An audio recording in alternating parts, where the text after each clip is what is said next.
Assalamualaikum warahmatullahi wabarakatuh. Perkenalkan, saya Suliati Fatona, mahasiswa Magister Administrasi Rumah Sakit Universitas Muhammadiyah Yogyakarta. Pada kesempatan kali ini, saya akan menyampaikan analisis isu aktual pelayanan rumah sakit dengan fokus pada layanan IGD Rumah Sakit PKU Muhammadiyah Gombong. Isu yang saya angkat adalah bagaimana rumah sakit mengelola IGD sebagai pintu depan keselamatan pasien, sekaligus sebagai area yang sangat menentukan mutu layanan, kepercayaan publik, dan keberlanjutan rumah sakit. Isu ini berangkat dari edukasi publik Rumah Sakit PKU Muhammadiyah Gombong melalui media sosial resmi yang menjelaskan bahwa masyarakat kadang masih bingung. Keluhan tertentu sebaiknya langsung ke IGD atau cukup ke poliklinik. Di sisi lain, Rumah Sakit PKU Muhammadiyah Gombong juga menampilkan layanan IGD yang siap siaga 24 jam dan menyediakan emergency call. Artinya, IGD memang menjadi layanan penting untuk kondisi darurat. Tapi, tidak semua keluhan otomatis masuk kategori gawat darurat. Sumber isu berasal dari Instagram rumah sakit yang berisi edukasi, ke IGD, atau cukup ke poli. Jadi, fokus analisis saya bukan menyalahkan pasien, tetapi melihat ini sebagai tantangan manajemen komunikasi, triase, dan alur pelayanan. Isu IGD ini menjadi strategis karena IGD adalah salah satu wajah pertama rumah sakit. Ketika pasien atau keluarga datang ke IGD, mereka biasanya berada dalam kondisi cemas, panik, dan membutuhkan kepastian. Bagi pimpinan rumah sakit, mutu IGD tidak hanya dilihat dari kecepatan dokter dan perawat, tetapi juga dari kejelasan triase, komunikasi kepada keluarga, kesiapan fasilitas, dan kepastian administrasi pembiayaan. Bila IGD dikelola baik, kepercayaan masyarakat meningkat. Tetapi bila tidak, IGD bisa menjadi sumber komplain, tekanan SDM, bahkan risiko keselamatan pasien. Dari isu tersebut, saya melihat masalah utamanya adalah ketidakseimbangan antara kebutuhan pasien, pemahaman publik, dan kapasitas sistem IGD. Kemungkinan akan masalah pertama adalah literasi pasien dan keluarga.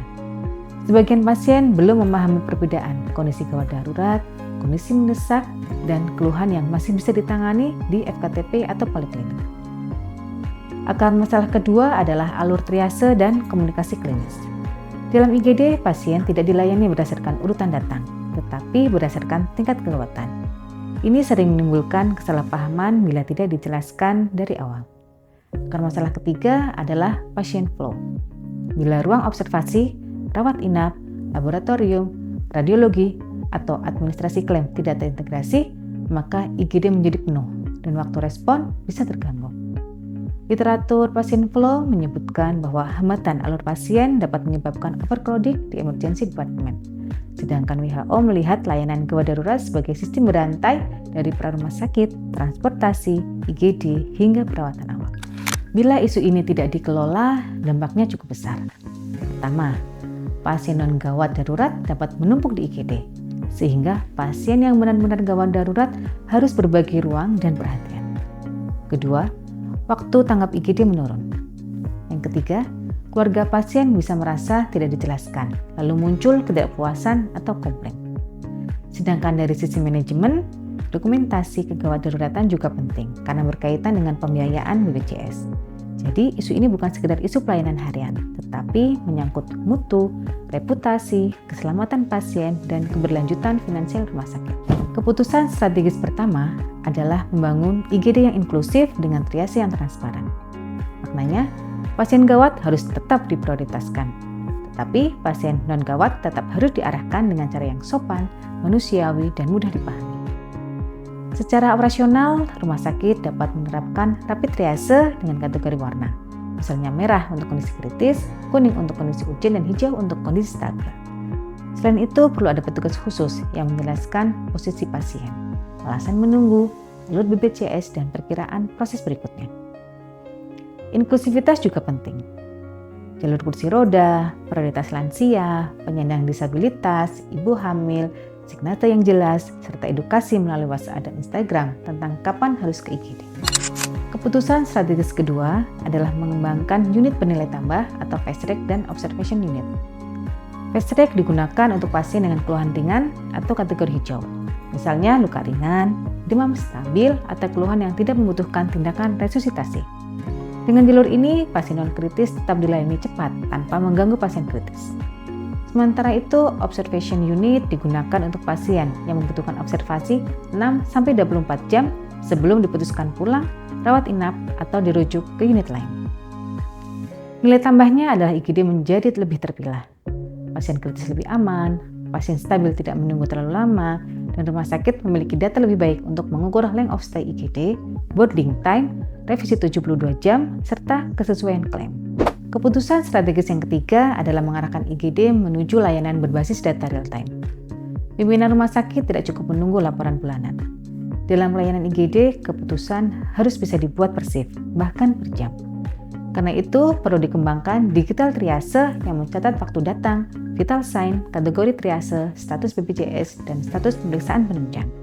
Lalu data tersebut masuk ke dashboard sederhana yang menampilkan bed IGD, boarding time, antrian laboratorium, antrian radiologi, dan ketersediaan rawat inap.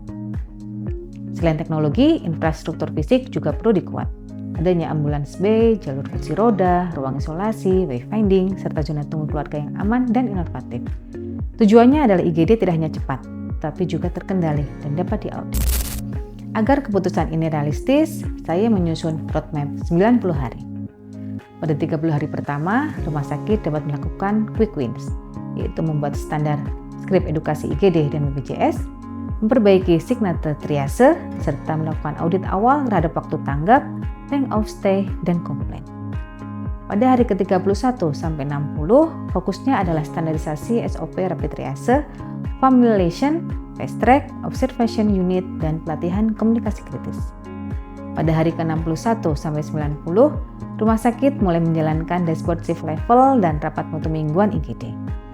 Dengan roadmap ini, keputusan strategis tidak berhenti sebagai konsep, tetapi menjadi program yang terukur. Sebagai calon pimpinan rumah sakit, keputusan tersulit menurut saya adalah menegakkan triase dengan empati. Mengapa sulit? Karena di IGD, hampir semua keluarga merasa pasiennya harus didahulukan. Namun secara klinis, rumah sakit wajib mendahulukan pasien yang paling gawat, bukan pasien yang paling dulu datang atau paling keras menyampaikan keluhan. Maka, keputusan saya adalah tetap memperkuat triase, tetapi tidak dengan pendekatan yang kaku. Pasien dan keluarga harus dijelaskan dengan bahasa yang sederhana, diberi alternatif layanan, dan diperlakukan dengan hormat. Bagi saya, IGD yang baik bukan hanya cepat, tetapi juga adil, jelas, inklusif, dan berbasis data. Terima kasih. Assalamualaikum warahmatullahi wabarakatuh.